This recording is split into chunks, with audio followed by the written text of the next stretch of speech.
मुदाकरात्तमोदकं सदा विमुक्तिसाधकं कलाधरावतंसकं विलासिलोकरक्षकम् अनायकैकनायकं विनाशिते भदैत्यकं नताशुभाशुनाशकं नमामि तं विनायकम् न तेतरातिभीकरं नवोदितार्कभास्वरं न मत्सुरारिनिर्झरं न तादिकापधुत्तरं सुरेश्वरं निधीश्वरं गजेश्वरं गणेश्वरं महेश्वरं तमाश्रये परात्परं निरन्तरम् समस्तलोकशङ्करं निरस्तदैत्यकुञ्जरं धरेतरोधरं वरं वरेभवक्त्रमक्षरं कृपाकरं क्षमाकरं मुदाकरं यशस्करं मनस्करं नमस्कृतं नमस्करोमि भास्वरम् अकिञ्चनार्तिमार्जनं चिरन्तनोक्तिभाजनं पुरारिपूर्वनन्दनं सुरारिगर्वचर्वनं प्रपञ्चनाशभीषणं धनुञ्जयाधिभूषणं कपोलदानवारणं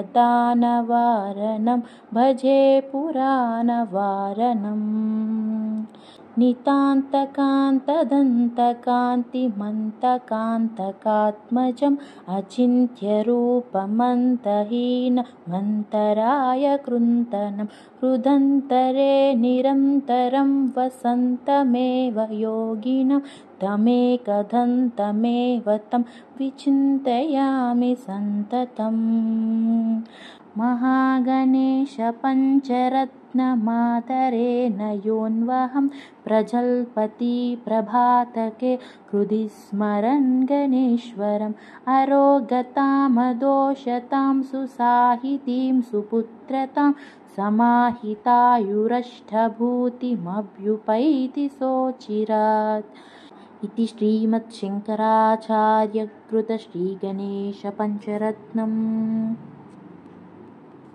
मुदाकरात्तमोदकं सदा विमुक्तिसाधकं कलाधरावतंसकं विलासिलोकरक्षकम् अनायकैकनायकं विनाशिते भदैत्यकं नताशुभाशुनाशकं नमामि तं विनायकम् न तेतरातिभीकरं नवोदितार्कभास्वरं न मत्सुरारिनिर्झरं न तादिकापधुत्तरं सुरेश्वरं निधीश्वरं गजेश्वरं गणेश्वरं महेश्वरं तमाश्रये परात्परं निरन्तरम् समस्तलोकशङ्करं निरस्तदैत्यकुञ्जरं धरेतरोधरं वरं वरेभवक्त्रमक्षरं कृपाकरं क्षमाकरं मुदाकरं यशस्करं मनस्करं नमस्कृतं नमस्करोमि भास्वरम् अकिञ्चनार्तिमार्जनं चिरन्तनोक्तिभाजनं पुरारिपूर्वनन्दनं सुरारिगर्वचर्वनं प्रपञ्चनाशभीषणं धनुञ्जयाधिभूषणं कपोलदानवारणं भजे पुराणवारणम् नितान्तकान्तदन्तकान्तिमन्तकान्तकात्मजम् अचिन्त्यरूपमन्तहीनमन्तरायकृन्तनं हृदन्तरे निरन्तरं वसन्तमेव योगिनं तमेकदन्तमेव तं विचिन्तयामि सन्ततम्।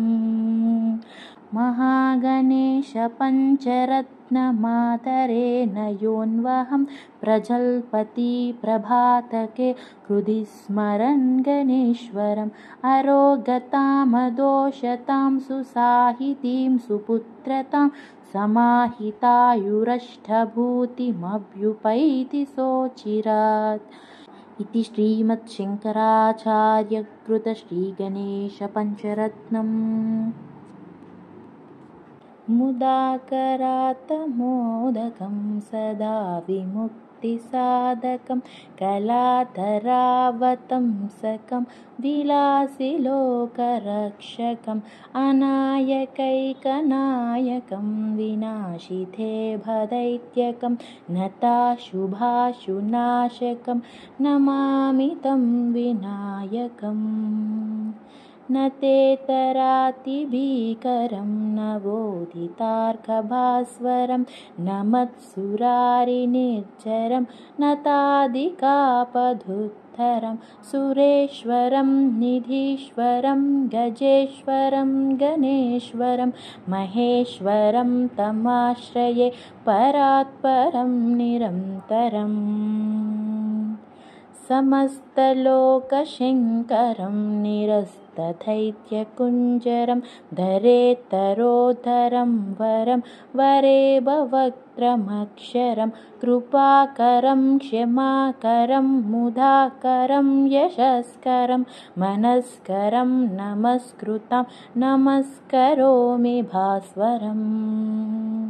अकिञ्चनार्तिमार्जनं चिरन्तनोक्तिभाजनं पुरारिपूर्वनन्दनं सुरारिगर्वचर्वनं प्रपञ्चनाशभीषणं धनुञ्जयाधिभूषणं कपोलदानवारणं भजे पुराणवारणम्। नितान्तकान्तदन्तकान्तिमन्तकान्तकात्मजम् अचिन्त्यरूपमन्तहीनमन्तरायकृन्तनं हृदन्तरे निरन्तरं वसन्तमेव योगिनं तमेकदन्तमेव तं विचिन्तयामि सन्ततम्। महागणेशपञ्चरत्नमादरेण योऽन्वहं प्रजल्पति प्रभातके हृदि स्मरन् गणेश्वरम् अरोगतामदोषतां सुसाहितीं सुपुत्रतां समाहितायुरष्टभूतिमभ्युपैति सोऽचिरात्। इति श्रीमच्छङ्कराचार्यकृत श्रीगणेशपञ्चरत्नम्।